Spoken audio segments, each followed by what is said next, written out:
Hello friend, আমি ইন্দ্রাণী দত্ত। আজকে আমি দেখাচ্ছি আমার চ্যানেলে সর্ষে চিংড়ি। প্রথমে কড়াইতে সর্ষের তেল গরম করতে দিয়ে দিয়েছি।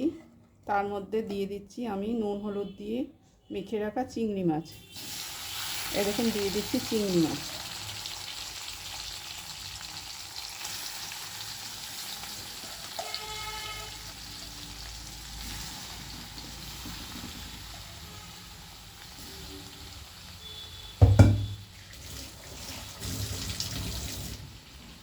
এই চিংড়ি মাছটাকে কিন্তু আমি একদম সামান্য ভাজবো, খুব সামান্য, জাস্ট এপিট ওপিট করবো,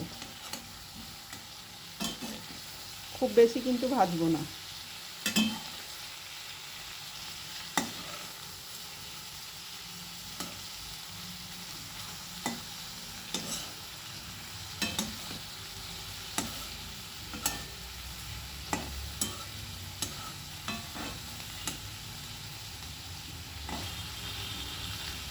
দেখুন কি সুন্দর একটা রং হয়ে গেল। এবার আমি দিয়ে দিচ্ছি সানরাইজের সর্ষের গুঁড়োর পাউডার। দিয়ে দিলাম এই যে সানরাইজের সর্ষের গুঁড়োর পাউডার।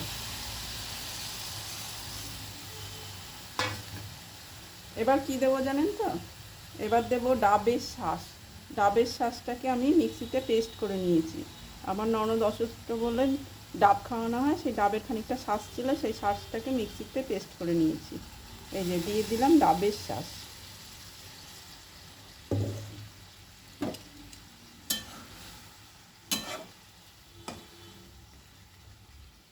এবার দিয়ে দেব এই বাটি ধোয়া জল।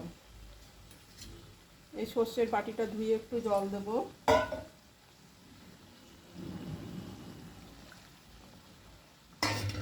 আর মিক্সিটা ধুয়ে একটু জল দেব।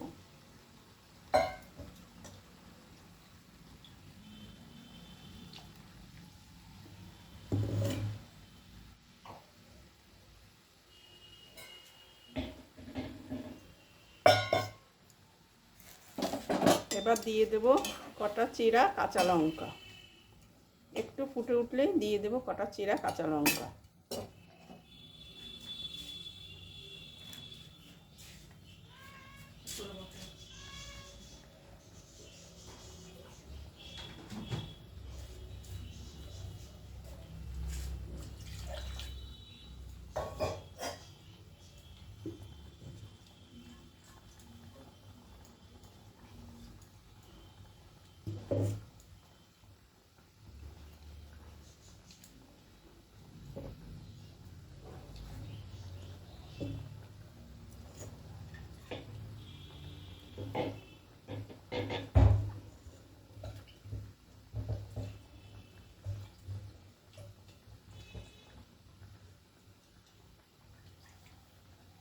দিয়ে দিচ্ছি এই যে মিক্সিটা ধোয়া জলটা।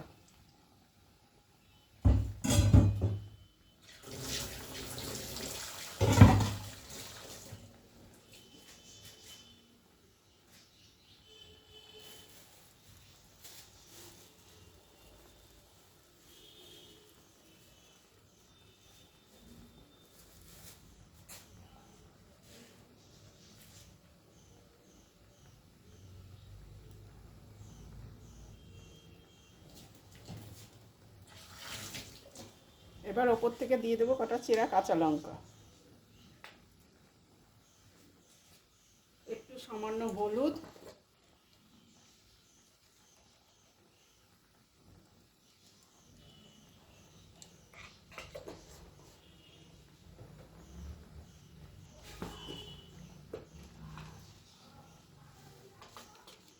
আন্দাজ মতন লবণ,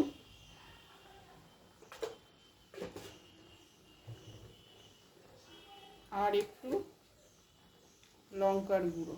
এই লঙ্কার গুঁড়োটা আমি বাড়িতে তৈরি করেছি। দেখুন কি সুন্দর কালারটা।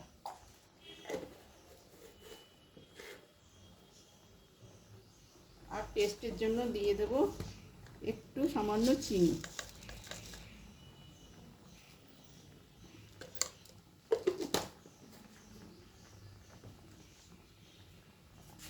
এবার একটু নেড়ে চেড়ে দেব,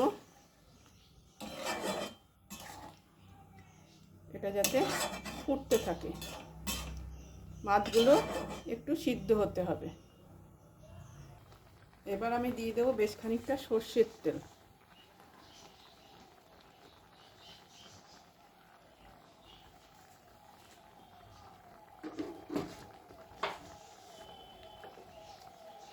এই তেলটা দেওয়ায় এর টেস্টটা আরও বেড়ে যাবে।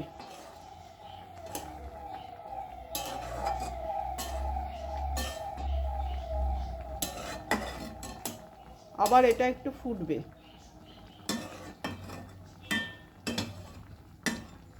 একটু মাখা মাখা হলেই আমি এটাকে নামিয়ে ফেলব। এই দেখুন আমার সর্ষে চিংড়ি তৈরি। কি অল্প উপকরণ দিয়ে আমি খুব সহজেই করে ফেললাম সর্ষে চিংড়ি। খেতে অসাধারণ লাগে। আপনারা বাড়িতে এইভাবে ট্রাই করে দেখবেন, দারুণ লাগে খেতে। আর চিংড়ি মাছগুলো দেখেছেন কি সুন্দর লাগছে ঝোলের মধ্যে। আর এই যে লঙ্কা, এই লঙ্কা দিয়ে মেখে ভাত মেখে, গরম ভাত মেখে খেতে দারুণ লাগবে। যদি আমার ভিডিওটা ভালো লাগে তবে অবশ্যই করে একটা লাইক দেবেন, কমেন্ট করবেন, শেয়ার করবেন, দিয়ে সবার মধ্যে ছড়িয়ে দেবেন। আপনাদের একটা লাইক, শেয়ার আর কমেন্ট পেলে আমার কিন্তু অনেক উপকার হবে। আর সাবস্ক্রাইব করে সবার মধ্যে ছড়িয়ে দেবেন, তাহলে আমার যে কোনো ভিডিও খুব সহজেই আপনারা কিন্তু দেখতে পাবেন। আজকে আর কি বলবো, আর কিছু বলার নেই। ঈশ্বরের কাছে আশীর্বাদ করি যে যেখানের থেকেই আমার ভিডিও দেখেন সকলেই যেন ভালো থাকেন। আর কি বলবো, আজ এই বলে শেষ করলাম। ধন্যবাদ।